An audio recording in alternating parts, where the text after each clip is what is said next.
श्री स्वामी समर्थ. भाद्रपद शुक्ल तृतीयेला हरतालिका व्रत केले जाते. हे व्रत खूप कठीण असते. विवाहित महिलांप्रमाणेच कुमारिका सुद्धा हे व्रत करू शकतात. यंदा हरतालिका तृतीया तिथी ही 25 ऑगस्टला दुपारी 12:34 सुरू होणार आहे आणि ही तिथी 26 ऑगस्टला दुपारी 1:54 संपणार आहे. त्यामुळे हरतालिका तृतीया मंगळवारी 26 ऑगस्ट 2025ला साजरी केली जाणार आहे. या दिवशी उपवास केला जातो आणि दुसऱ्या दिवशी हा उपवास सोडला जातो. हरतालिका तीज हे एक महत्त्वाचे हिंदू व्रत आहे जे प्रामुख्याने विवाहित महिला करतात. त्याचप्रमाणे कुमारिका सुद्धा हे व्रत पाळू शकतात. विवाहित महिला आपल्या पतीच्या दीर्घायुष्यासाठी, अखंड सौभाग्यासाठी आणि दाम्पत्य सुखासाठी हे व्रत करतात. तर अविवाहित मुली आपल्याला चांगला जोडीदार मिळावा म्हणून हे व्रत पाळत असतात. या दिवशी महिला उपवास करतात. देवी पार्वती आणि भगवान शंकरांची पूजा करतात. या दिवशी पार्वती व शंकरांच्या वाळूच्या प्रतिमेचे पूजन केले जाते. त्याचप्रमाणे महिला या दिवशी 16 शृंगार करत असतात. हरतालिकेच्या व्रतामध्ये महिला देवी पार्वतीप्रमाणे कठोर तपश्चर्या करून भगवान शंकरांना प्राप्त करण्याचा संकल्प करतात. अत्यंत कठीण हे हरतालिका व्रत मानले जाते. हिंदू धर्मातील महिलांसाठी सांगितलेले हे एक धार्मिक व्रत आहे. हे व्रत भाद्रपद महिन्यातील शुक्ल पक्षाच्या 3ऱ्या दिवशी पाळले जाते. या दिवशी स्त्रिया माता पार्वतीची मनापासून पूजा करतात. परंतु चुकूनही 3 महिलांनी ही पूजा अजिबात करू नये. कोणत्या 3 स्त्रियांनी हरतालिकेची पूजा करू नये, त्याचप्रमाणे हरतालिका पूजेचे नियम काय आहेत, महत्त्व काय आहे, अशी संपूर्ण माहिती आपण या व्हिडिओमध्ये पाहणार आहोत. या दिवशी महिला माता पार्वतीची मनापासून पूजा करून उपवास करत असतात आणि हा उपवास दुसऱ्या दिवशी सोडला जातो. करवा चौथपेक्षा हा उपवास अत्यंत कडक मानला जातो.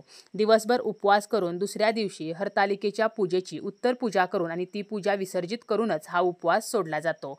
हे व्रत सर्वप्रथम माता पार्वतीने भगवान शिवांना पती म्हणून प्राप्त करण्यासाठी केले होते आणि त्यांना अनुसरूनच माता पार्वती आणि शिव यांच्यासारखे वैवाहिक जीवन आपल्याला सुद्धा मिळावे म्हणून महिला हे व्रत करत असतात.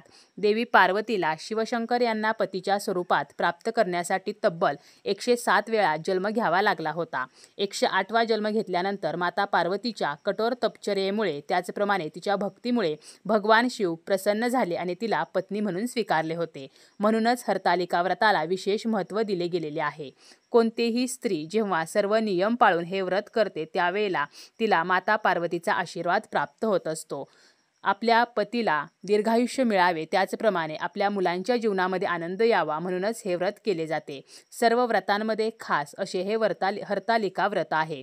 जसा नक्षत्रात चंद्र श्रेष्ठ, ग्रहांमध्ये सूर्य श्रेष्ठ, देवांमध्ये विष्णू श्रेष्ठ, नद्यांमध्ये गंगा श्रेष्ठ, त्याचप्रमाणे सर्व व्रतामध्ये हरतालिका व्रत हे सर्वश्रेष्ठ आहे.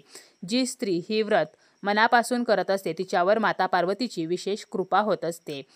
माता पार्वतीने हे व्रत करताना अन्नपाण्याचा त्याग केला होता म्हणून हे व्रत निर्जला केले जाते. परंतु प्रत्येकाला निर्जला व्रत करणे शक्य होत नाही म्हणून काही जणी फलाहारी व्रत करतात. या व्रताला दूध आणि फळे घेऊन हे व्रत केले जाते. तर काही जणी उपवासाचे पदार्थ सुद्धा खातात. परंतु हरतालिका व्रताच्या उपवासाला तिखट मीठ खाल्ले जात नाही. तर काही भागांमध्ये तिखट मीठ सुद्धा खातात आणि उपवासाचे पदार्थ सुद्धा खातात. परंतु या उपवासाला प्रामुख्याने भगर म्हणजेच वरी जी आहे तर ती खाल्ली जात नाही. प्रत्येक भागानुसार, प्रत्येक प्रांतानुसार उपवास करण्याच्या पद्धती वेगवेगळ्या आहेत. परंतु जर आपल्याला अत्यंत कठीण व्रत करायचे असेल आणि जर आपण निर्जला व्रत करू शकत नसू तर आपल्याला तिखट मीठ न खाता हे व्रत करायचे आहे. मग आपण दूध आणि फळे घेऊन सुद्धा हे व्रत करू शकतो किंवा अगदी आपण उपवासाचे पदार्थ सुद्धा खाऊ शकतो. साबुदाणा खिचडी असेल किंवा रताळे असतील त्याचप्रमाणे आपण फळे सुद्धा खाऊ शकतो. परंतु चुकूनही आपल्याला भगर जी आहे तर ती खायची नाही. त्याचप्रमाणे फळांमध्ये चिंच, जांभूळ, फणस तर ही फळे खायची नाहीत. या व्रताचे काही नियम सुद्धा आपल्याला पाळायचे आहेत. हरतालिका व्रत आपण जर एकदा सुरू केले तर ते मध्येच सोडता येत नाही. त्यामुळे आपल्याला हे व्रत जेव्हा आपण सुरू करणार आहोत त्यानंतर पुन्हा ते आयुष्यभर पाळायचे आहे. तसेच व्रताच्या दुसऱ्या दिवशी सकाळी लवकर उठून पूजा जी केलेली आहे तर त्याची उत्तर पूजा करून त्यानंतर पाणी पिऊन हे व्रत सोडावे. हरतालिकेच्या दिवशी प्रत्येक स्त्रीने जागरण करून भजन कीर्तन करावे. त्याचप्रमाणे रात्रभर देवीचे श्रद्धेने नामस्मरण करावे. एखाद्या सवाष्ण स्त्रीला साजशृंगाराचे साहित्य, वस्त्र, फळे तर हे दान करावे. त्याचप्रमाणे ह्या दिवशी कोणाचीही चेष्टा मस्करी, अपमान करू नये. कोणी दुखावले जाईल तर असे वागू नये. व्रत करणाऱ्या स्त्रीने या दिवशी अवश्य 16 शृंगार करावा. त्याचप्रमाणे नवीन वस्त्र परिधान करावेत. जर कोणी आजारपणामुळे हे व्रत करू शकत नसेल तर त्यांचे पती हे व्रत करू शकतात, किंवा जर कोणाला हे व्रत सोडायचे असेल तर घरातील दुसऱ्या स्त्रीकडे आपल्याला हे व्रत सोपवायचे आहे आणि यानंतर हे व्रत आपण सोडू शकतो. परंतु एकदा जर का आपण हरतालिका व्रत सोडले तर त्यानंतर पुन्हा आपल्याला हे व्रत कधीही करता येत नाही. या व्रतामध्ये 8 प्रहरांची पूजा करणे हे अत्यंत शुभ मानले जाते.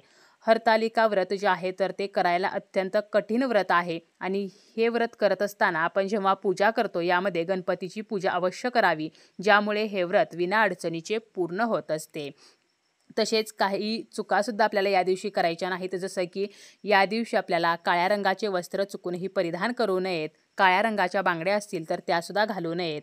हरतालिका व्रताच्या दिवशी झोपू नये. असे म्हटले जाते की या दिवशी जी स्त्री झोपते तर तिला पुढच्या जन्मी अजगराचे रूप प्राप्त होते, म्हणून आपल्याला या दिवशी शक्यतो झोपणे टाळायचे आहे.